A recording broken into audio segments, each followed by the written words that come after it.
تقریباً 600 کروڑ دنیا میں اس وقت حضرت آدم کی نسل آباد ہے، ان میں سے 1/5 1 ارب سے زائد ہے، 120 کروڑ کے لگ بھگ ہیں مسلمان، ان سے دگنے ہیں عیسائی حضرت مسیح علیہ السلام کے نام لیوا، باقی جو ہے وہ پھر بقیہ ہیں، ہندو ہیں، بدھ ہیں، یہ ہیں وہ ہیں، لیکن یہ سمجھ لیجئے کہ یہ ہے ہمارا اس وقت ہیومن جیوگرافی کا ایک معاملہ۔ یہ جو 120 کروڑ کے قریب مسلمان ہے، کلمہ گو ہے، محمد کا امتی ہے صلی اللہ علیہ وسلم، اب اس کے 2 حصے کر لیجئے۔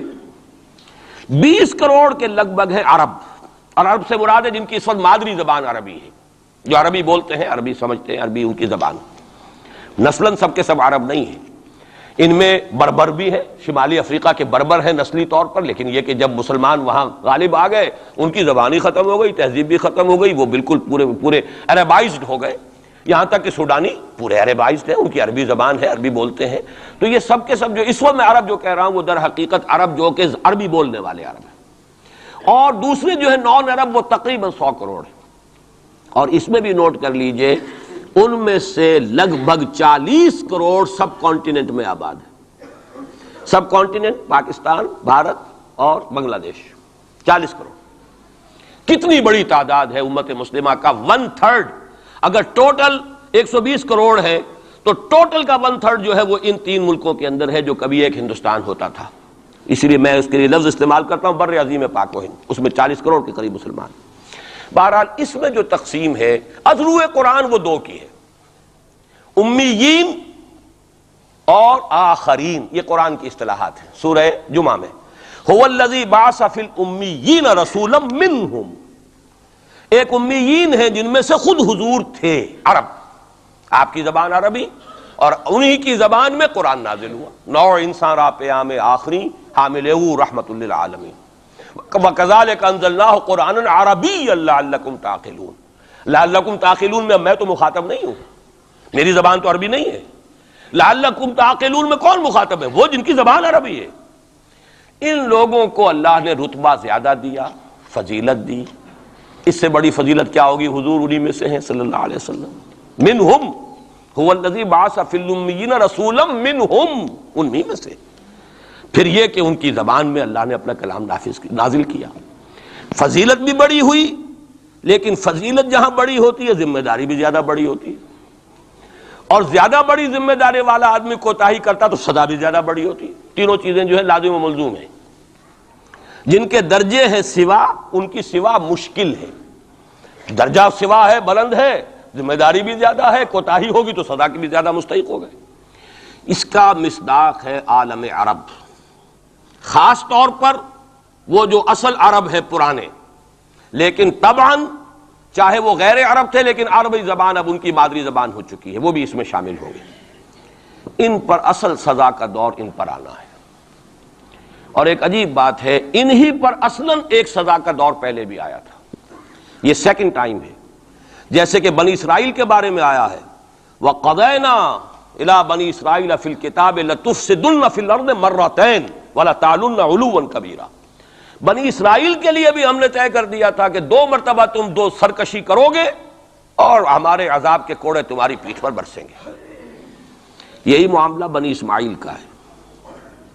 پہلا دور ان پر آیا تھا کب؟ آج سے 750 برس قبل، کروڑوں قتل کروائے تاتاریوں کے ہاتھوں، ان کی حکومت ختم، آخری خلیفہ بنی عباس اس کو نکال کر محل سے اور جانور کی ایک کھال کے اندر لپیٹ کر، اور تاتاریوں نے اپنے گھوڑوں کے سموں تلے کچل دی، خاتمہ۔ اور پھر انہی تاتاریوں کو اسلام کی توفیق دے دی، اسلام کا جھنڈا ان کے ہاتھ میں تھما دیا ہے، آیا فتنہ تاتار کے افسانے سے پاسماں مل گئے کعبے کو صنم خانے سے۔ اس کے بعد کچھ عرصے رہا معاملہ ہسپانیہ میں عربوں کا، آج سے 500 برس قبل وہ بھی خاتمہ ہوا۔ تو عربوں پر ایک دور تو وہ آ چکا، لیکن وہ دور ایکسٹرمینیشن کا نہیں تھا، وہ دور کاہے کا تھا؟ معزول کر دیے گئے، امت کی جو قیادت تھی وہ غیر عرب کو منتقل ہو گئی۔ ترک کون تھے؟ غیر عرب، ترکوں ہی کے اندر سے یہ 4 جو ہے یہ سٹاکس نکلے ہیں، ایک سٹاک ایک ہے، 4 اس میں سے آپ کہہ لیجئے کہ مختلف اس کی شاخیں ہیں۔ ترکان تیموری ہندوستان میں آ گئے، ترکان صفوی ایران میں آ گئے، ترکان سلجوقی مڈل ایسٹ میں رہے بہت عرصے تک، اور پھر ترکان عثمانی کا تو کہنا ہی کیا ہے، وہ تو گویا کہ جو وہ رومن امپائر تھی اس کا جانشین جو بنا ہے وہ در حقیقت اس کے بعد وہ تو آل عثمان کی حکومت ہے، ترکان عثمانی. یہ عثمان حضرت عثمان نہیں ہے رضی اللہ تعالیٰ عنہ، یہ ایک تاتاری سردار ہے عثمان جن کی اولاد ہے جس کو آپ آٹومان ٹرکس کہتے ہیں. اور یہ پھر سلطنت جو ہے آٹومان گریٹ آٹومان کنگڈم جو کہ اب ختم ہوئی ہے اس صدی میں. پہلی یہ جو صدی ہے اس کی ابتدا میں پہلی جنگ عظیم کے بعد اس کا خاتمہ ہوا ہے. اس کا بس صرف ایک سمجھیے کہ نشان ترکی کی شکل میں رہ گیا ہے، باقی وہ گریٹ امپائر جو تھی ختم ہوئی. اسی کے ریمیننٹس بوسنیا میں بیٹھے ہوئے ہیں جن کے اوپر اس وقت ظلم ہو رہا ہے. انہی کے جارجیا میں بیٹھے ہوئے. جارجینز تو ہیں بھی اصل میں ٹرک، نسلن ٹرک ہیں. بوسنینز جو ہے ٹرکس نہیں ہیں، لیکن یہ اسی زمانے میں اسلام لائے تھے جبکہ یہاں پر آل عثمان کی حکومت قائم ہوئی تھی اور پورا مشرقی یورپ جو ہے وہ ترکان عثمانی کے زیر نگی تھا. بہرحال یہ ایک سزا کا دور جو ہے وہ تو آ چکا، دوسری سزا اور سختر سزا کا دور اب آ رہا ہے. اس کا آغاز گلف وار سے ہو چکا ہے. جیسا کہ میں نے عرض کیا ٹائم ٹیبل کوئی نہیں دیا جا سکتا، خبریں موجود ہیں اس کے بعد یہ ہونا ہے یہ ہونا ہے یہ ہونا ہے. اور 8 اقساط میں ہم ندائے خلافت میں وہ مضمون شائع کر چکے ہیں جس میں احادیث میں زیادہ تر سنن ابی داؤد کی روایات ہیں، بڑی تفصیل موجود ہے. اور یہ ہے مجھے بھی پسند نہیں، آپ کو بھی پسند نہیں، اور پسند نہ ہونے کی وجہ سے زبان پر ہم نہیں لاتے، اسی وجہ سے لوگ جو ہے ناواقف ہیں.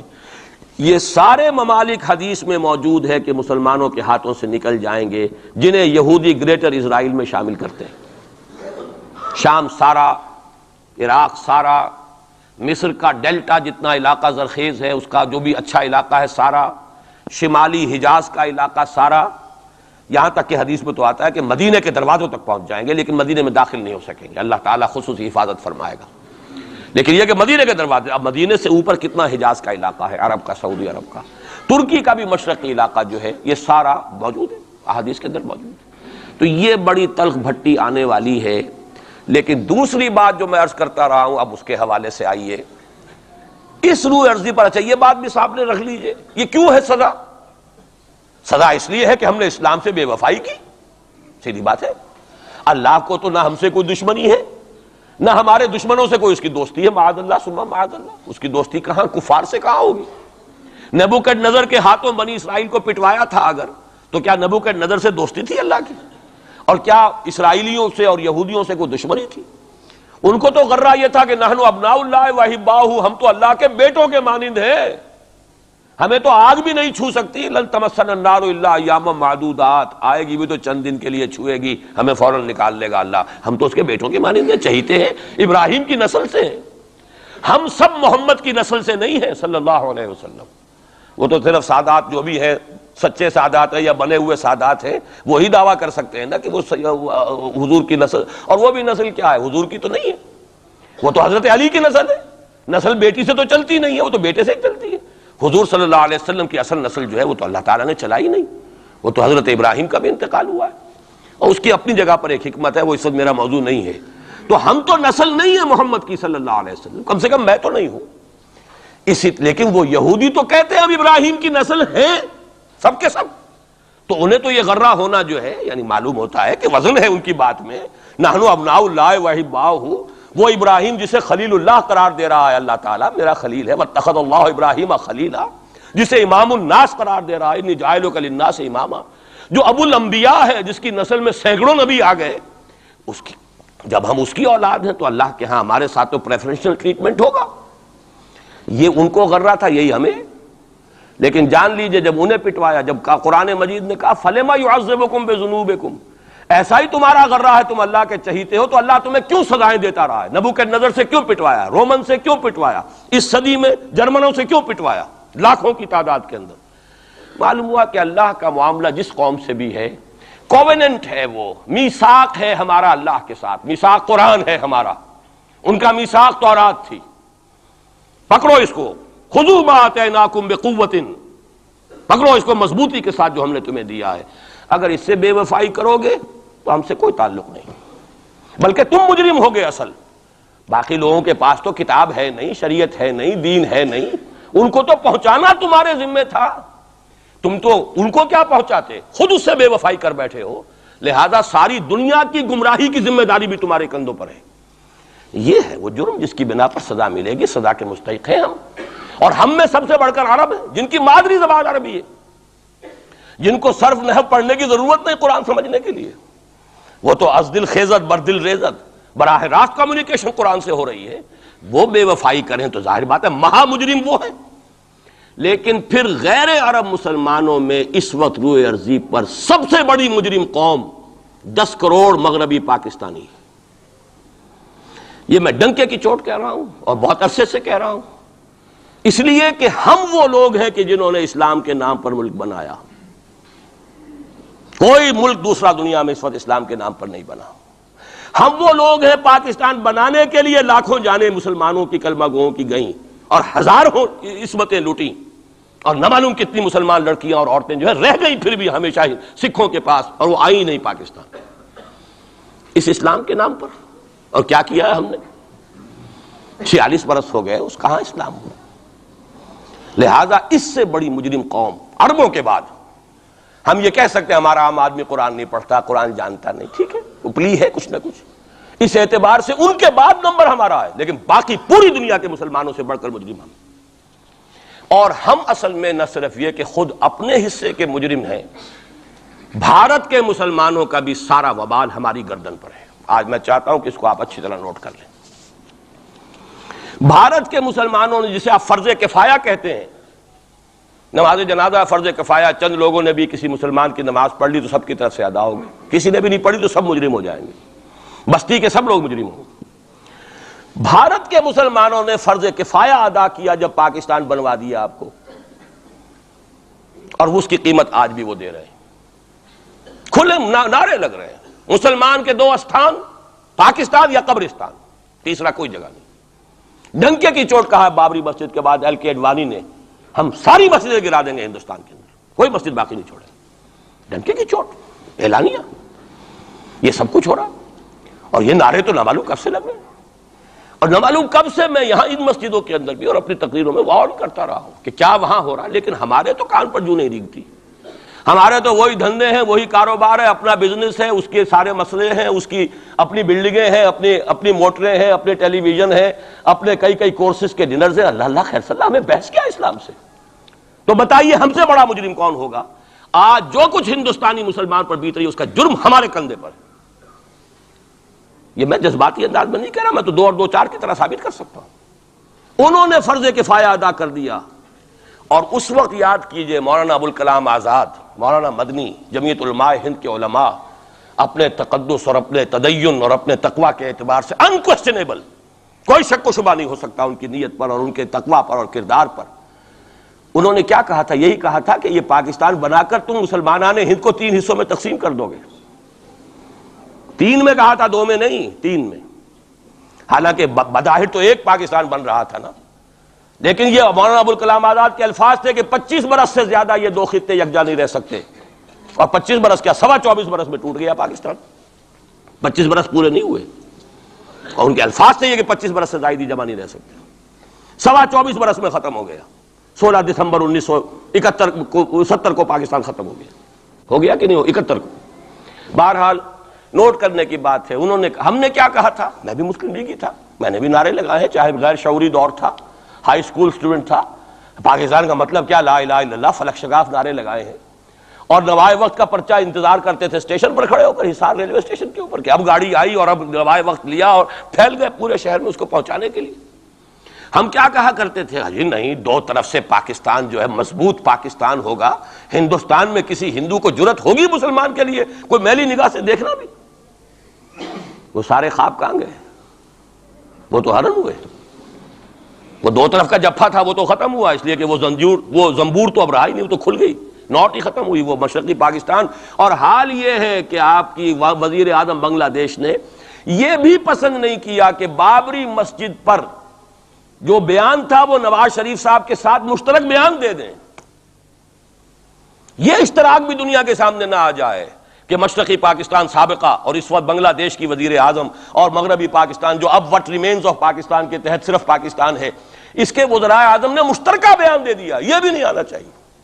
یہ حال ہے ہمارا، حالانکہ بات اپنی جگہ پر کوئی ایسی نہیں تھی، کوئی سیاسی نہیں، ایک مذہبی معاملے کے اوپر اظہار رائے کرنا تھا، انہوں نے کہا نہیں، آپ کے ساتھ مشترک بیان میں نہیں دوں گی، نہیں دیا اس نے۔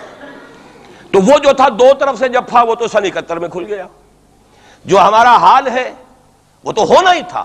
یہ ملک بنا اسلام کے نام پر، اس کا استحکام ہو سکتا تھا تو صرف اسلام کی بنیاد پر ہو سکتا تھا. اسلام سے غداری کی، لہذا یہاں تو اب قومیتیں ہیں، یہاں تو اب ایتھنک اور ریجنل اور نہ معلوم کس کس قسم کی اور لنگوسٹک جو ہے نیشنلٹیز ہیں، نیشنلزمز ہیں، وہ جو ایک امت ایک وقت میں بن گئی تھی، ایک قوم مسلم قوم ہندو کے مقابلے کے لیے، وہ تو ختم ہوئی. اور حال کیا ہو گیا ہے، اس سے پہلے بھی کبھی کبھی ہندو مسلم فسادات ہوتے تھے. کیا سندھ سے مسلمان نہیں پہنچ جاتا تھا وہاں ریلیف کے لیے؟ کیا پنجاب سے اور سرحد سے مسلمان نہیں جاتے تھے؟ بہار نہیں گئے تھے؟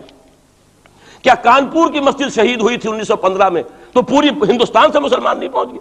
آپ کیا کر رہے ہیں؟ مندر گرا دیے. یہاں بڑی بہادری کا کام کیا، مندر گرا دیے. شرم سے ڈوب مرنے کا مقام ہے. یہاں بھی گویا کہ ہم اپنے عمل سے اسلام کی مخالفت کر رہے ہیں. اسلام تو اجازت نہیں دیتا. آپ کسی اور کے جرم کی سزا کسی اور شخص کو نہیں دے سکتے. ہمارے پاس تو یہ سیکریٹ ٹرسٹ ہیں. یہ لوگ ذمہ وہ اپنے آپ کو منواتے نہیں، لیکن ہمارے تصور سے، اسلام کے تصور سے ذمہ ہیں. ان کی جان، مال، عزت، آبرو، ان کی عبادت گاہوں کی حفاظت کا ذمہ ہے ہمارا. ایک بڑی بہادری کی ہے. ذرا سوچئے تو صحیح، کیا دنیا نے سوچا ہوگا؟ اور نتیجہ کیا نکلا؟ اگر کسی درجے میں بھی بابری مسجد کی شہادت پر کوئی دنیا میں کوئی رائے عامہ ہو سکتی تھی کوئی ہندوستان کے خلاف، ختم ہو گئی. جو انہوں نے کیا 10 گنا تم نے کر لیا. انہوں نے ایک مسجد گرائی ہے، تم نے اتنے 100 کہتے ہیں، پتہ نہیں، مجھے تو معلوم نہیں 100 گرائے کتنے گرائے ہیں. بہرحال جتنے مندر تھے تم نے گرا دیے. فرق کیا ہے؟ ایک کردار ہے تمہارا، ایک ہی تمہارا اخلاق ہے، ایک ہی تمہارا معیار ہے، کوئی فرق ہی نہیں.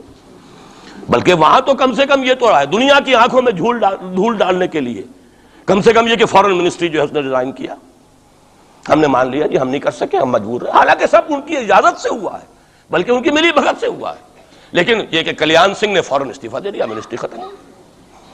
پھر وہ بھارت کی مرکزی حکومت نے اور بھی پارٹیز کو بھی بین کر دیا. اور اس کے بعد یہ ہے کہ انہوں نے حکومتیں بھی 3 اور صوبوں کی توڑ دی. وہ تو سرخرو ہو گئے پوری دنیا کی جو رائے عامہ ہے. ہم اس کے سوا کیا کر سکتے ہیں؟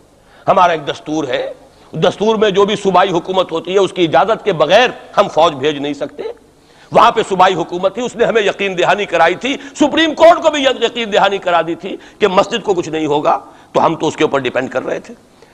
ہے سب جھوٹ، سب کو پتا تھا جو کچھ ہوگا، اندر خانے ملی بھگت تھی. لیکن یہ ہے کہ کم سے کم انہوں نے فیس سیونگ کے لیے ان کے پاس مواد موجود ہے، آپ کے پاس تو وہ بھی نہیں. آپ کے تو اخبارات نے لکھا ہے کہ کارپوریشنز کے ٹریکٹرز جو ہیں گئے ہیں گرانے کے لیے، اور وزراء جو ہیں، ایک وزیر کا نادر پرویز کا تو نام آیا ہے، اخبار میں خبر تھی، ہم نے بھی پڑھی تھی، فوٹو بھی دیکھا تھا کہ وہ خود ہاتھ میں پھاوڑا لے کر جو ہے وہ منظر گرانے کے لیے چلے. یہ جو صورتحال ہے جان لیجئے. اس وقت میں آپ کو بتانا چاہتا ہوں ہندوستان کے مسلمان پر تو جو قیامت بیت رہی ہے بیت رہی ہے. میں نے اپنا ایک تاثر کچھ عرصے پہلے یہاں شد بیان کیا تھا، رہا ہے میرا تاثر، اور وہ ہے اصل میں وہ لاسٹ سپر جو ہے انجیل میں جس کا تذکرہ ہے حضرت مسیح علیہ السلام نے جو آخری کھانا رفع سماوی سے قبل کھایا ہے اس باغ میں جہاں روپوش تھے اپنے حواریین کے ساتھ. تو اس میں یہ الفاظ آئے ہیں، میں نہیں جانتا صحیح ہیں غلط ہیں، وہ ایک علیحدہ بات ہے، کہ آپ نے وہ روٹی توڑی اور کہا کھاؤ، eat and this is my flesh, یہ میرا گوشت ہے، کھاؤ. اور اس کو کہتے ہیں وائن، کوئی مشروب ہوگا جو بھی ہوگا، ڈالا کہ پیو، drink and this is my blood. میرا احساس ہمیشہ یہ رہا ہے. اس کے بعد کچھ ماند پڑ گیا جب یہاں مسلمان نے یہاں مارا ہے اور کچلا ہے اور زندہ آگ میں جلایا، پھر بات ختم ہو گئی. میرے دل کے اوپر سے وہ احساس ختم ہو گیا. وہاں ہندو کے ہاتھوں جب مسلمان کے ساتھ یہ کچھ ہوتا تھا تو پھر جب میں کھانا کھاتا تھا محسوس کرتا تھا کہ میں ہندوستانی مسلمان کا گوشت کھا رہا ہوں اور ہندوستانی مسلمان کا خون پی رہا ہوں.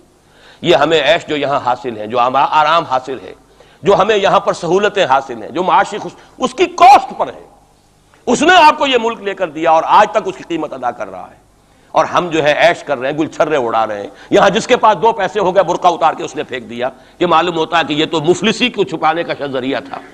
4 پیسے ہوں، اچھے کپڑے پہنے ہوئے ہوں، میک اپ صحیح کیا ہوا ہو تو پھر برقعے کی کیا ضرورت ہے؟ اور میں نے شاید سنا ہے آپ کو، مجھ سے تو چند لڑکیوں نے یہ الفاظ کہے باقاعدہ. میں جب پریکٹس کرتا تھا لاہور میں کرشن نگر میں تو ایک گھرانے کی، اور مجھے معلوم ہوا کہ ان کے والد انتہائی نیک تہجد گزار. کئی لڑکیاں تھیں بہنیں، ایک ہی تقریباً عمر 200 سے 1.5 سال کی. کبھی وہ آتی تھی کلینک میں میرے تو برقعے سمیت، کبھی آ رہے ہیں تو بغیر برقعے کے. تو میں نے پوچھا یہ کیا تماشا ہے آپ لوگوں کا، کبھی بغیر برقعے کے کبھی برقعے سمیت. صاف جواب دیا. میں ان کے الفاظ کوٹ اینڈ کوٹ میں ان کے الفاظ کوٹ کر رہا ہوں. ڈاکٹر صاحب جب ہمیں کوئی میک اپ کرنے کا، کپڑے بدلنے کا موقع نہیں ملتا تو ہم برقع پہن لیتے ہیں، اور جب ہمیں موقع ملتا پھر ہم برقع کائے کو پہن. تو گویا کہ اس کو چھپانے کا ذریعہ برقع ہے کہ کپڑے میلے ہیں، میک اپ نہیں کیا تو لہذا برقع پہن لیا جائے. یہ ہے حال پاکستان میں اسلام کا جو ہم نے بنایا ہے. تو میں جو کچھ دیکھ رہا ہوں وہ یہ ہے کہ ہندوستان میں تو قیامت، اب وہاں جو آفیشیل فگرز ہیں 1000 1200 کتنے ہیں، لیکن کم سے کم 10,000 آدمی، اور اب یہ چین ہے فسادات کی. کل کے اخبار میں احمد آباد کی تھی، کبھی کہیں ہے کبھی کہیں ہے.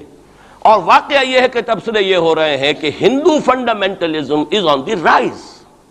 یہ جو کچھ ہوا ہے، جتنا بھی اس کے اندر ان کو گرایا گیا ہے، ان کی حکومتیں گرائی گئی ہیں، اس سے انہیں تقویت حاصل ہو رہی ہے. They are getting stronger and stronger.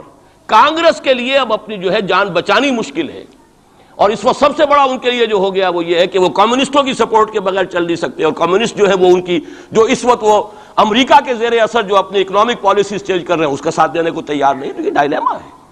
جبکہ ادھر جو ہے وہ بالکل جو ہندو ذہن ہے وہاں کا ریوائولسٹ ذہن وہ پوری طریقے سے قائم. تو اب اس وقت میں اس کے حوالے سے عرض کر رہا ہوں کہ ہندوستان اور پھر پاکستان کو علیحدہ نہ سمجھیے، اس لیے کہ ہندوستان کو اگر انہوں نے مسلمانوں سے یا اسلام سے خالی کرا لیا تو پھر ان کے بعد ان کا ٹارگٹ جو ہے پاکستان تو ہے ہی ہے. ہم تو ان کے ٹارگٹ نمبر 1 ہیں. ذہناً انہوں نے کبھی پاکستان کو تسلیم نہیں کیا. اور ہمارا اب ساتھی ہے کون؟ اللہ پر تو نہ یقین نہ اس سے ہمارا تعلق. جو معاملہ نہ دارت سخن آشنا نہ باشد. اللہ سے تعلق کیا ہے ہمارا؟ اللہ سے کون سی دوستی ہے؟ اللہ کیوں ساتھ دے ہمارا؟ ہم تو مجرم ہیں نمبر 1 اس کے. اور باقی دنیا میں جن پر سہارا تھا، جن پہ تکیہ تھا، وہی پتے ہوا دینے لگے. وہ تو بالکل امریکہ کی پالیسی معلوم ہوتی ہے کہ ہمیں تو ہاتھ پاؤں باندھ کر جیسے ہندو کے سامنے ڈال دیا جائے. کبھی وہ ٹیررسٹ اسٹیٹ قرار دینے کی دھمکی آ جاتی ہے، فیلرز کی شکل میں آ جاتی ہے. یہ فیلرز دیے جاتے ہیں اس لیے تاکہ بات پہنچ جائے. اگر صرف بات اس طریقے سے انڈائریکٹلی پہنچنے سے مطلوبہ مقصد حاصل ہو جائے تو خام خواہ براہ راست کہنے کی ضرورت کیا ہے؟ وہ مطلب تو حاصل ہو. سب نے سجدہ سہو کیا ہوا ہے. ہمارے ہاں ہر ادارہ سجدہ سہو کر چکا امریکہ کے سامنے. Total surrender. اور یہ بات جو قاضی حسین احمد صاحب کہہ رہے ہیں 100% درست کہہ رہے ہیں. 100% درست کہہ رہے ہیں. ٹوٹل سرنڈر، چاہے وہ بے نظیر ہو، چاہے وہ نواز شریف ہو، اور چاہے وہ کوئی اور ادارہ ہو آپ کا جو یہاں پہ قوت کا اصل سرچشمہ ہے اور منبع ہے، سب کے سب 100% جو ہے اس کے سامنے سجدہ کر چکے. یہی وجہ ہے کہ وہ بے نظیر کا ساتھ نہیں دے رہے. بے نظیر کا ساتھ کائے کو دے؟ اگر نواز شریف ان سے بڑھ کر، ہم بھی ہیں دربار کے، اگر یہ کہنے کے لیے وہ ان سے بڑھ کر تیار ہو تو اسے کیا ضرورت پڑی ہے؟ اس کی کون سی کوئی رشتہ داری ہے بے نظیر کے ساتھ یا کسی اور کے ساتھ؟ ہاں اگر نواز شریف کہیں کسی جگہ پر بھی کوئی اپنے پاؤں کو گھسیٹتا، ڈریگ کرتا اپنے فیٹ کو، کہیں کوئی رکاوٹ ڈالتا، پھر ٹھیک ہے، پھر اس کو آلٹرنیٹ لانے کے لیے تو کوئی ہے نہ کوئی سوال. لیکن جب وہ ان سے بڑھ کر نیاز مند ہوں، ان سے زیادہ بڑھ کر سجدہ کرنے کو تیار ہوں، ان سے بڑھ کر کہیں ہم شریعت کورٹ ہی کو اٹھا کے پھینک دیں گے اگر سود کا معاملہ جو ہے شریعت کورٹ کے حوالے سے ہمارے لیے مصیبت بنا، سود تو دیں گے، چلے گا، لائیے خدا کے لیے لائیے، پیسہ لے کے آئیے، ہمارے ملک میں آئیے، پیسہ لگائیے. اور یہ سود وود کا یہ کوئی مولوی لوگ ہیں پاگل جو کہتے ہیں کہ یہ کوئی حرام ہے، اور کوئی پاگل ہمارے شاید وہ کورٹ والے بیٹھے ہوئے تھے جنہوں نے اسے کہہ دیا کہ بینک انٹرسٹ بھی جو ہے ربا ہے. باقی آپ ہم سے کوئی ڈر نہ رکھیے. میرے اسلام کو اب قصہ ماضی سمجھو، ہنس کے وہ مس بولی کہ پھر مجھ کو بھی راضی سمجھو. سیدھی بات ہے. جھگڑا تو اسلام سے تمہارے سے تو نہیں، نہ بے نظیر سے جھگڑا ہے اور نہ نواز شریف سے جھگڑا ہے، جھگڑا اسلام سے. اس حوالے سے بہت برا وقت آ رہا ہے. اور اس میں ایک پہلو میں اور چاہتا ہوں کہ آپ حضرات کے سامنے بیان کر دوں. پوری دنیا میں تو فنڈامنٹلسٹ مشہور ہو گیا مسلمان، پوری دنیا کا ذرائع ابلاغ لگے ہوئے ہیں. اصل فنڈامنٹلزم جو ہے، بلکہ 2 باتیں عرض کر دوں، ریشزم پوری دنیا میں بدنام گالی، اور اصل ریشسٹ ملک اسرائیل، اسے کوئی کچھ نہیں کہتا، اس لیے کہ وہ مذہبی ریاست نہیں ہے، وہ تو بلکہ یہودیت ہے ہی نسلی مذہب. ساؤتھ افریقہ کیا ہوگا کوئی نسل پرست قوم یا نسل پرست ملک؟ وہ تو کچھ بھی نہیں تھا. اصل جو نسل پرست ہیں وہ تو یہودی ہیں، انہیں کوئی کچھ نہیں کہہ رہا. ریشسٹ وہ فنڈامنٹلزم اصل جو چلا ہے وہ ہندوستان میں چلا ہے، بدنام پوری دنیا میں مسلمان ہو گیا. لیکن اب اس کا میں بلیم نہ امریکہ کو دے سکتا ہوں نہ کسی اور کو. یہ تو اے باد سبا ہم آوردہ توستی، ہمارا اپنا کیا دھرا ہے. میں آپ کو ایک حوالے سے بتا دینا چاہتا ہوں.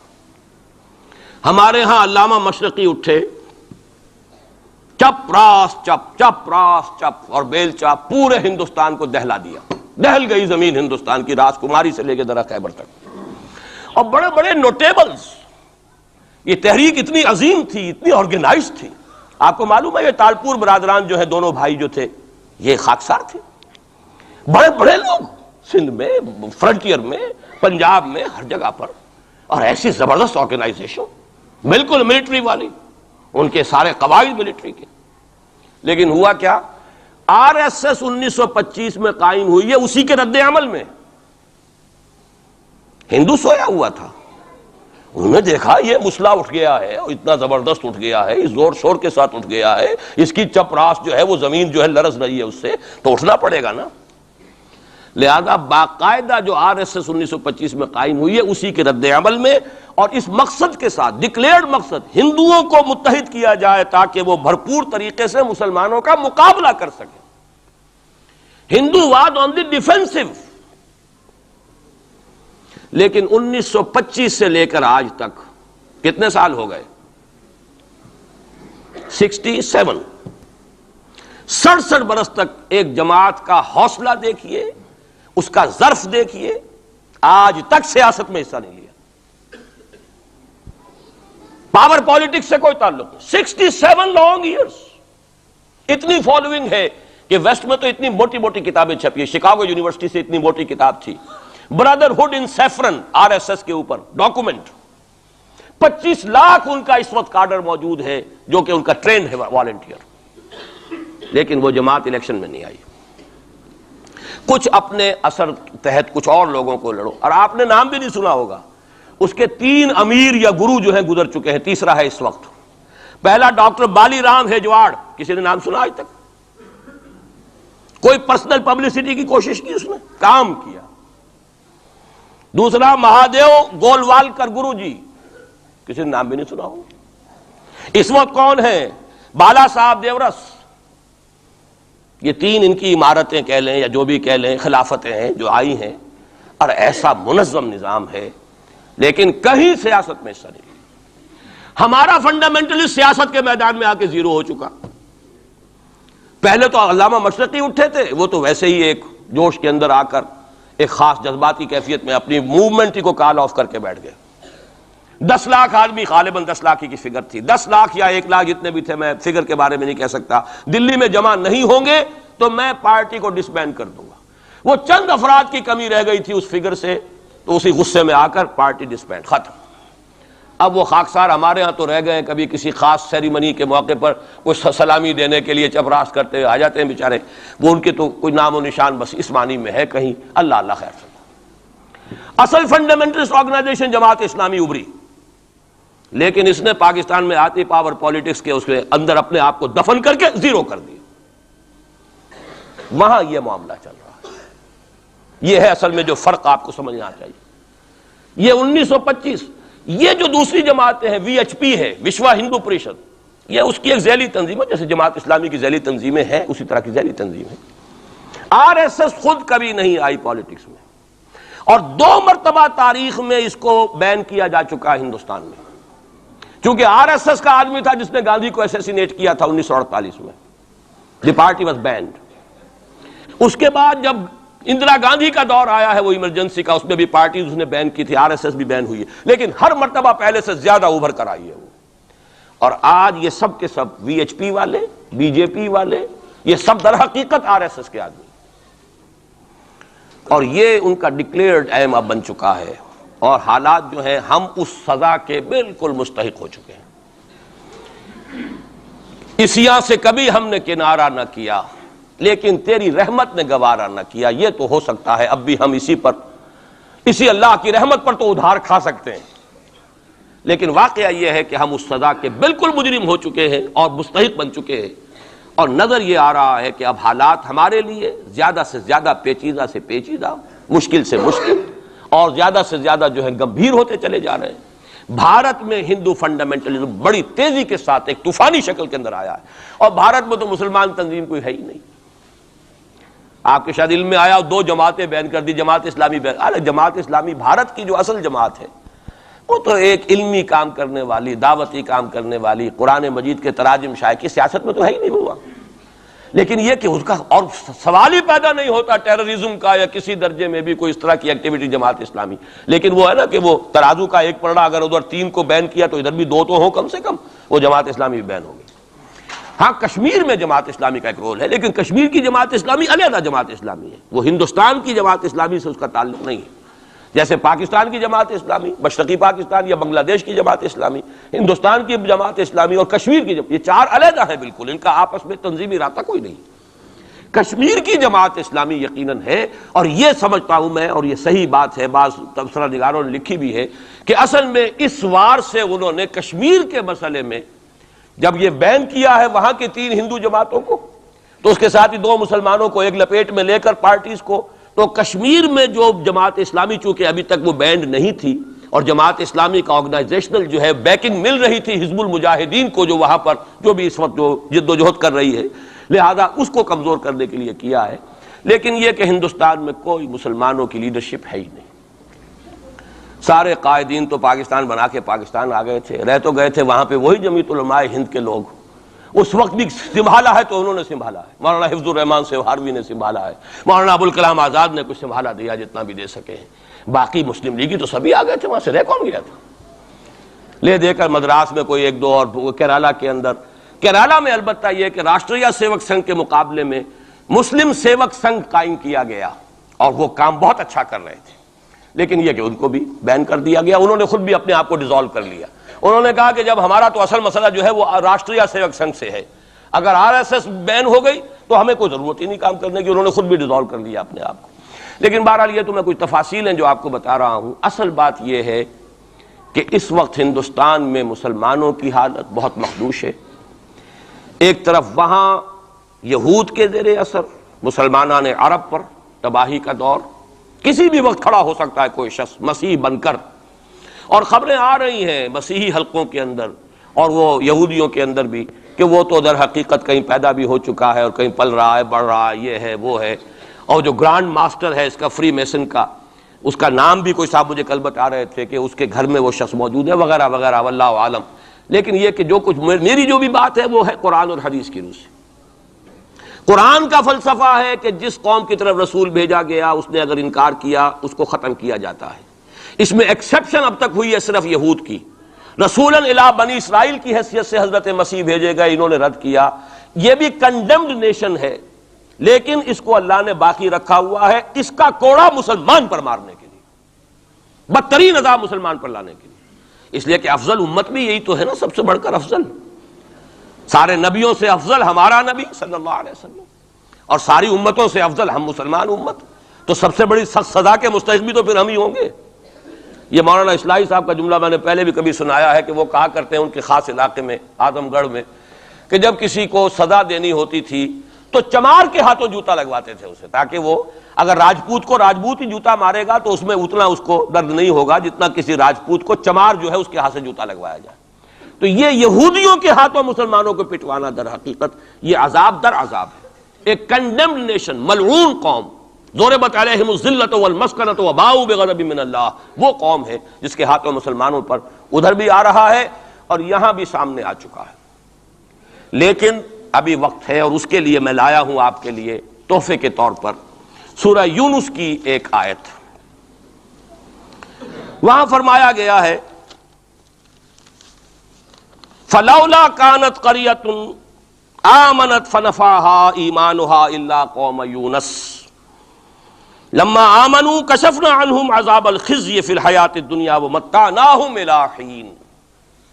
رسولوں کی تاریخ میں ایک استثناء ہے, میں چند منٹ اضافی لے رہا ہوں, آپ لوگ بھی حاضر ہیں ابھی اور میرا خیال ہے کہ دلچسپی آپ کی کم نہیں ہو رہی ہے. آیا بھی 4 مہینے بعد ہوں, اس لیے وقت کا بھی زیادہ حق ہے میرا. ایک استثناء تو میں نے کہا یہودی, انہوں نے اپنے رسول کو اپنے اعتبار سے سولی پر چڑھایا لیکن ابھی تک بچے ہوئے ہیں. لیکن ان کی تو ہونی ہے وہ سزا جو آنی ہے حضرت مسیحی کے ہاتھوں آنی ہے.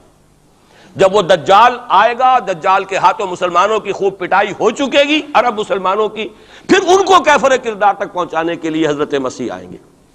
یہ احادیث صحیحہ کے اندر بالکل صحیح, جس میں کسی شک و شبے کی گنجائش نہیں. اس میں گنجائش شک و شبے کی یا قادیانی کے لیے ہے یا منکر حدیث کے لیے, کسی راسخ العقیدہ مسلمان کے لیے ممکن نہیں. لیکن ایک استثناء اور رہا، اور وہ قوم یونس علیہ السلام. اس قوم کو بھی حضرت یونس علیہ السلام بھیجے گئے، اس کی طرف انہوں نے رد کر دیا اور عذاب الہی کا فیصلہ ہو گیا. لیکن ایک قانون اللہ کا رہا ہے رسولوں کے باب میں، رسول ہجرت نہیں کر سکتا، اپنی جگہ کو چھوڑ کر نہیں جا سکتا جب تک کہ ایکسپریس پرمیشن اللہ کی نہ آ جائے. جیسے آپ کو معلوم ہے کوئی بڑا افسر جو ہوتا ہے وہ اپنے ہی can't leave station, D C نہیں جا سکتا اپنا ہیڈ کوارٹر چھوڑ کر.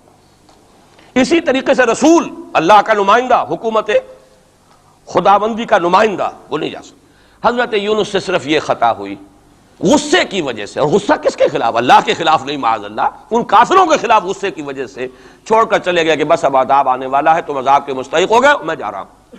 ابھی اللہ کی اپروول نہیں آئی تھی جانے کی. یہ ڈیبٹ ہے حضرت مسیح کے حضرت یونس پر کہ جو کریڈٹ ہو گیا قوم کے لیے. واحد قوم ہے کہ جب عذاب کے آثار شروع ہو گئے قوم کو محسوس ہو گیا یہ یونس ٹھیک کہتے تھے. وہ نکل آئے اپنے گھروں سے اور چیخنے چلانے لگے اور دعائیں کی اور توبہ کی اور گڑ گڑائے اللہ ہمیں معاف فرما دے. تو چونکہ رسول سے یہ ایک خطا ہو چکی تھی، اس کا ڈیبٹ ان کو کریڈٹ کی شکل میں ملا ہے، عذاب واپس ہو گیا. متعناہم الی حین، انہیں ہم نے ایک اور مہلت دے دی، ایک وقت معین. اس کا ابھی ہمارے پاس موقع ہے. میں جو کچھ عرض کر رہا ہوں وہ عذاب الہی اب سامنے ہے. اب بھی جسے نظر نہ آ رہا اس سے بڑھ کر اندھا کوئی نہیں ہے. بھارت کے حالات دیکھنے کے باوجود اگر نظر نہیں آ رہا ہے کتنا بڑا انہوں نے قدم اٹھایا ہے. اور مسلمان کیا کر سکتا تھا؟ کوئی ریزنٹمنٹ کی ہزاروں سینکڑوں، اور پولیس والوں نے بھولے، وہاں کوئی اس وقت رائٹس نہیں ہوئے. اور صاف کہا ہے ریڈیوز نے بھی، بی بی سی نے بھی، پولیس کی فائرنگ سے مارے گئے. ایک دن میں 300 آدمی بامبے کے اندر جو ہلاک ہوا ہے پولیس فائرنگ سے ہوا. کیسے مقابلہ کر لیں؟ فوج کا کیسے کر لیں؟ پولیس کا کیسے کر لیں؟ اس اعتبار سے جو کچھ وہاں بیت رہی ہے وہ تو بیت رہی ہے. جو ہم پہ گزری سو گزری مگر شب ہجراں. اب یہ معاملہ پاکستان والوں کے سوچنے کا ہے جو ہم پر گزرے گی. کچھ لوگ ہمارے ہاں بڑے دانشور بنے پھرتے ہیں اور بڑے شوق سے یہ ہندوستان ٹوٹ جائے گا. وہ تو ٹوٹے گا، لیکن اس کے ٹوٹنے سے پہلے تم پر جو آفت ٹوٹے گی اس کا تمہیں تصور نہیں. تم سمجھتے ہو کہ یہ جو لکیر کھینچی ہوئی ہے سرحد کی، یہ بچا لے گی، جبکہ اصل مجرم تم ہو، میں ہوں، آپ ہیں، جنہوں نے ان کی کوسٹ پر یہاں عیش کے اپنے ایوان سجائے ہیں، ان کا خون پی رہے ہیں یہاں پر عیش گاہوں کے اندر. ہم ہیں اصل مجرم. تو ہم در حقیقت وہ عذاب الہی جو ہے بالکل سر پر آ چکا. اور یہ میں بتا چکا ہوں کہ اول نمبر مجرم مسلمانان عرب، نمبر 2 مسلمانان پاکستان. لیکن قوم یونس کی طرح سے ایک امکان ہے کہ ہم ابھی توبہ کریں، روئیں، گڑ گڑائیں، فیصلے کریں، زندگیوں کو بدلیں. انفرادی توبہ جب تک نہ ہوگی تو اجتماعی کیسے ہو جائے گی؟ افراد کے ہاتھوں میں ہے اقوام کی تقدیر، ہر فرد ہے ملت کے مقدر کا ستارہ.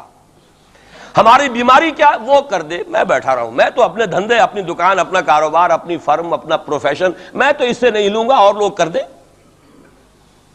بہت کریں گے، کوئی تھوڑے سے چندے دے دیں گے، بس بہت ہے.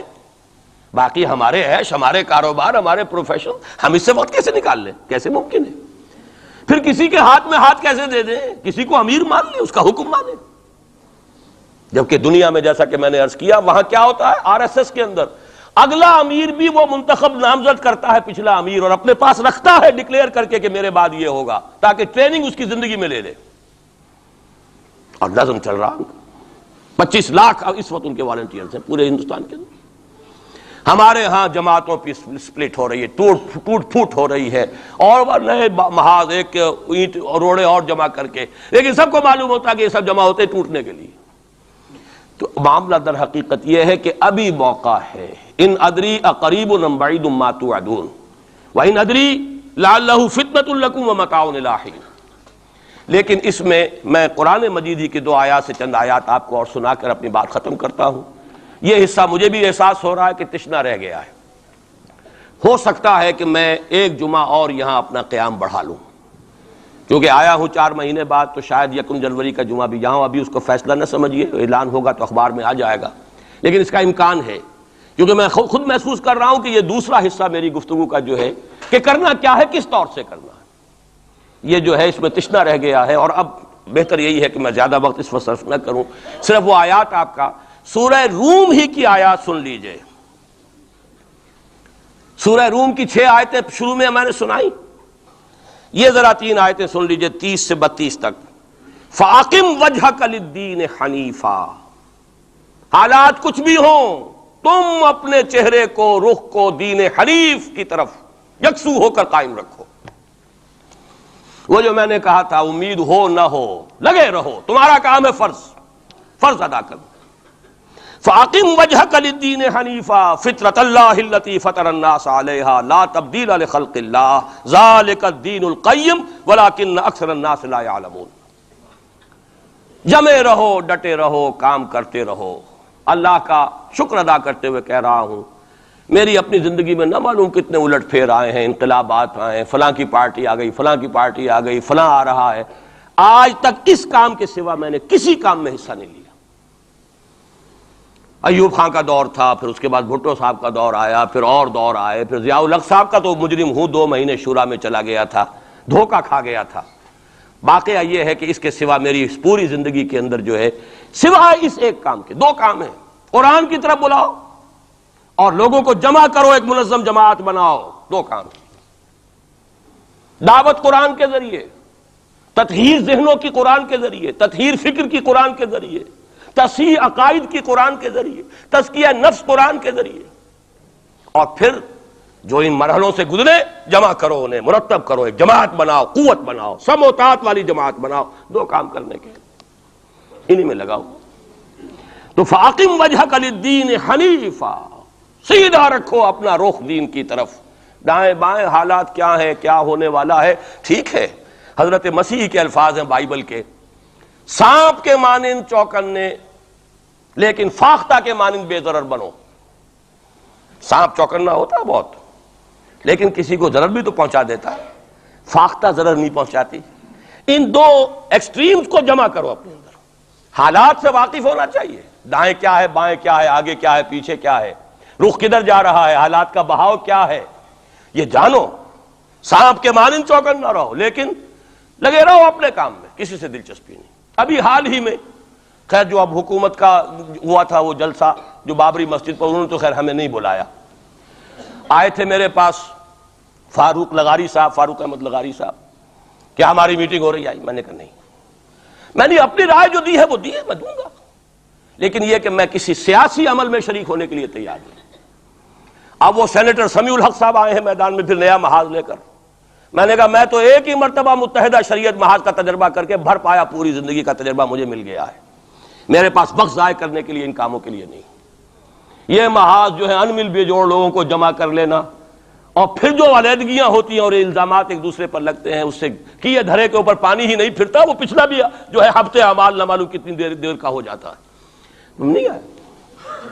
وہ جو این ڈی اے کا ہوا تھا ایک کنونشن، ایک صاحب آئے تھے اس کے لیے بھی دعوت دینے کے لیے، انہوں نے پھر جب میں نے انکار کیا تو انہوں نے وعدہ لے لیا تھا کہ کم سے کم آپ میرا نام نہ بتائیے گا کہ بے عزتی ہوگی کہ میں گیا تھا، اور آپ نے مانا نہیں۔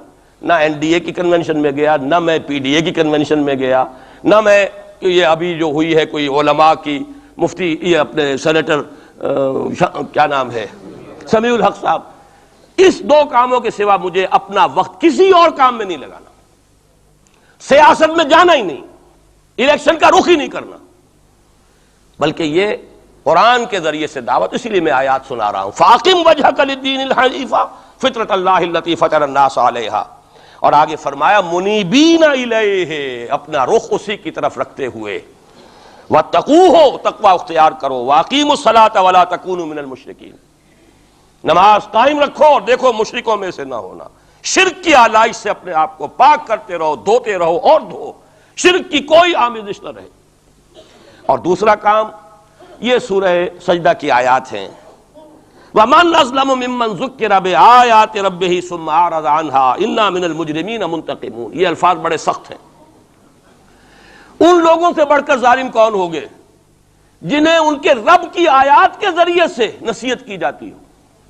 میں نے جو نصیحت کی ہے اللہ کی کتاب کے حوالے سے کی ہے، جو دعوت ہے میری قرآن کے ذریعے سے، میں نے کوئی کہانیاں، اپنے فلسفے، اپنے کوئی نظریے نہیں تراشے ہیں، قرآن کی دعوت۔ تعلیم و تعلم قرآن. جس قوم نے اس دعوت کو رد کیا ہو، وَمَنْ أَظْلَمُ مِمَّنْ ذُكِّرَ بِآيَاتِ رَبِّهِ ثُمَّ أَعْرَضَ عَنْهَا إِنَّا مِنَ الْمُجْرِمِينَ مُنْتَقِمُونَ. ایسے مجرموں سے تو میں انتقام لے کر رہوں گا. اللہ بچائے، اپنے دامن رحمت میں لے لے، ہمیں کوئی مہلت دے توبہ کرنے کی اور اصلاح کرنے کی. وَلَقَدْ آتَيْنَا مُوسَى الْكِتَابَ فَلَا تَكُنْ فِي مِرْيَةٍ مِّن لِقَائِهِ. اور ہم نے موسیٰ کو بھی کتاب دی تھی. وَجَعَلْنَاهُ هُدًى لِبَنِي اسرائیل، اسے ہدایت نامہ بنایا تھا بنی اسرائیل کے لیے. گویا کہ اسی طرح محمد، ہم نے قرآن آپ کو دیا ہے ہدایت نامہ پوری نوع انسانی کے لیے. جہاں سے میں نے بات شروع کی تھی، قرآن کتاب ہدایت ہے. آخری آیت ہے وَجَعَلْنَا مِنْهُمْ أَئِمَّةً يَهْدُونَ بِأَمْرِنَا. اور ہم نے ان بنی اسرائیل میں سے ایسے امام اٹھائے جو ہمارے حکم سے ہدایت کا کام کرتے تھے. لما صبروا، جب انہوں نے خود صبر کی روش اختیار کی، اپنے کیریئرز کی قربانی دی، اپنے سٹینڈرڈ آف لیونگ کو کم کیا، اپنی ضروریات کو سمیٹا، اپنا وقت فارغ کیا، اپنی صلاحیتیں کھپائیں. کس کام کے لیے؟ تاکہ وہ کتاب ہدایت کو لوگوں تک پہنچا سکیں. خیرکم من تعلم القرآن وعلمہ. تم میں سے بہترین لوگ وہ ہیں جو قرآن سیکھیں اور سکھائیں. تو فرمایا وَجَعَلْنَا مِنْهُمْ أَئِمَّةً يَهْدُونَ بِأَمْرِنَا لَمَّا صَبَرُوا وَكَانُوا بِآيَاتِنَا يُوقِنُونَ. اور وہ ہماری آیات پر پورا یقین رکھنے والے تھے. اللہ تعالیٰ سے دعا کرتا ہوں وہ مجھے اور آپ کو آیات قرآنی پر پورا یقین عطا فرمائے. یہ ہے اصل منبع، سرچشمہ، یہ ہے بنیاد، یہ ہے جڑ. اس سے قوت حاصل کر کے اپنا تزکیہ، خود توبہ، خود حرام کاروبار کو چھوڑنا، اپنے وقت کو فارغ کرنا، اپنی صلاحیتوں کو لگانا ان دو کاموں کے لیے، فارغ کرنا اس کام کو. پھر نظم کی پابندی والی جماعت میں شریک ہو کر کبھی کوئی وقت آئے کہ ہم کسی انقلابی جد و جہد کے لیے کھڑے ہو سکیں، اسلام کو قائم کرنے کے لیے، جیسے کہ محمد عربی صلی اللہ علیہ وسلم نے آج سے 1400 برس قبل قائم کیا تھا. اگر ایسا ہو گیا تو یہی سرزمین، یہ میں آج کل کہہ رہا ہوں الفاظ، پاکستان ایک پل صراط سے گزر رہا ہے اس وقت. پل صراط کا تصور آپ کے سامنے ہے. جہنم کے اوپر ایک پل ہوگا جس پر سے جو مسلمان دنیا میں کہلاتے ہیں وہ گزارے جائیں گے. جو منافق ہوں گے حقیقی ایمان سے بے بہرا، وہ ٹھوکر کھا کر گریں گے جہنم میں. اور جو اہل ایمان ہوں گے نور ایمان ان کے آگے آگے دوڑتا ہوگا. نورہم یسعی بین ایدیہم و بایمانہم. اس کی روشنی میں پل کراس کر جائیں گے، جنت میں داخل ہو جائیں گے. ہم اس وقت اس پل صراط پر ہیں. اگر یہاں آئندہ 2-3-4 سال کے اندر اسلامی انقلاب نہ آیا تو یہ ملک نسیم منسیہ ہو جائے گا. وہ بربادی یہاں آئے گی کہ رہے نام اللہ کا. خاکم بدہن. لیکن میں نہیں چاہتا کہ آپ کو دھوکے میں رکھوں، جو دیکھ رہا ہوں وہ دکھا دینا چاہتا ہوں. وہ تباہی آئے گی. یہ در حقیقت یہ تو میں آج سے کوئی 5-6 سال پہلے لکھ چکا، جب میں نے وہ استحکام پاکستان اور مسئلہ سندھ لکھی تھی. ایک ہی سن تھا جس سن میں کہ ہندوستان میں بھی اسلام داخل ہوا سندھ کے راستے، اسی سن میں اسلام اسپین میں داخل ہوا تھا جبرالٹر کے راستے، جبل الطارق کے راستے. یاد ہے؟ سن 92 یا 93 ہجری، 712 عیسوی، اس میں محمد ابن قاسم اسلام لے کر آئے، ہندوستان میں داخل ہوئے سندھ کے راستے. دونوں میں ایس ہے، سن بھی ایک، سندھ اور اسپین ایک ہی لفظ سے، ایک ہی لیٹر سے شروع ہو رہے ہیں. وہاں سے اسلام اور مسلمان کا خاتمہ ہو چکا. 500 برس ہو گئے. 1492 اور یہ 1992 ہے. پورے 500 برس نام و نشان مٹ گیا اسلام کا، مسلمان کا. بین ہی اسی کا اندیشہ اس بر صغیر پاک و ہند کے لیے، بین ہی اسی کا اندیشہ. وہاں ہو سکتا ہے تو آپ کے ساتھ کیوں نہیں ہو سکتا؟ وہ تو پھر بھی عربوں کی اولاد تھے، ان کے تو رشتے تھے صحابہ کرام کے ساتھ، ان کا تو معاملہ کچھ اور تھا، ان کی تو مادری زبان بھی عربی تھی. اگر ان کے ساتھ یہ ہو سکتا ہے تو آپ کے ساتھ کیوں نہیں ہو سکتا؟ حذر ہے چیرہ دستاں سخت ہیں فطرت کی تعزیریں. اللہ کا کوڑا جب پڑتا ہے تو بہت سخت پڑتا ہے. اب دو ہی میں نے جیسا کہ عرض کیا ہے، یا چنا کن یا چنی، یا تو اس اسلامی انقلاب کے لیے کمر بستہ ہو جائیں، اور ورنہ پھر یہ کہ اس عذاب الہی کا کوڑا جو ہے وہ تو اب نظر آ رہا ہے. قوم یونس جیسے عذاب دیکھ کر ایمان لے آئی تھی. کاش کہ اب بھی مسلمان یہاں کا پاکستان کا بیدار ہو جائے اور توبہ کرنے کے لیے آمادہ ہو جائے. اقول قولی ھذا واستغفر اللہ لی ولکم ولسائر المسلمین والمسلمات.